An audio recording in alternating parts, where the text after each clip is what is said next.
Griselda, naiintindihan ko ang iyong nararamdaman. Kaya hindi mo dapat itago sa akin ang iyong pagtangis.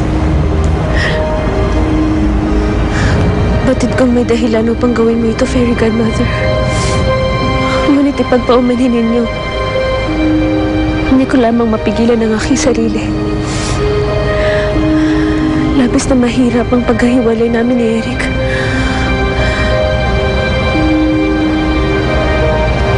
Alam ko, minsan na kitang pinahirapan ng ilayo ka sa lugar na to. At hindi na maaatim na aking kalooban na patuloy kang masaktan.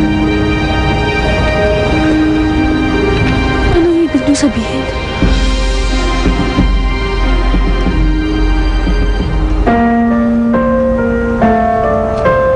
Eric, hindi ka umalis. Si Fairy Godmother mismo ang pumigil sa akin na pumasok sa lagusan. Pinatunayan ni Eric ang kanyang pagmamahal sa iyo, Griselda, nang suungin niya ang panganib upang ikaw ay ligtas. Griselda, si Eric ang tunay mong pag-ibig.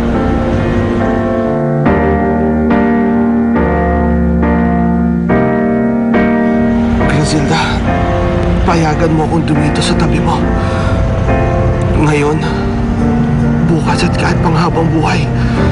Alam kong hindi magiging madali pero pagtsatsagaan ko ang lahat. Pati lingwahe niyo, pag-aaralan ko mabuti. Eric, ako na yatang pinakamasayang nilalang sa buong mundo.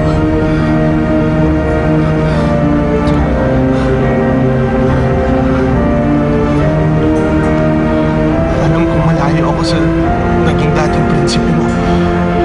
Hindi rin ako taga rito. Pero isa lang ang malinaw sa akin, Griselda. Mahal na mahal kita.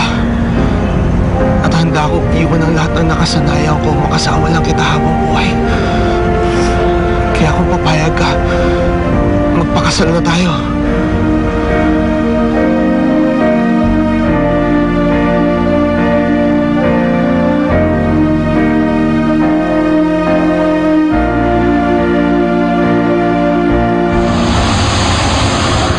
Ramdam ko talaga na prinsesa.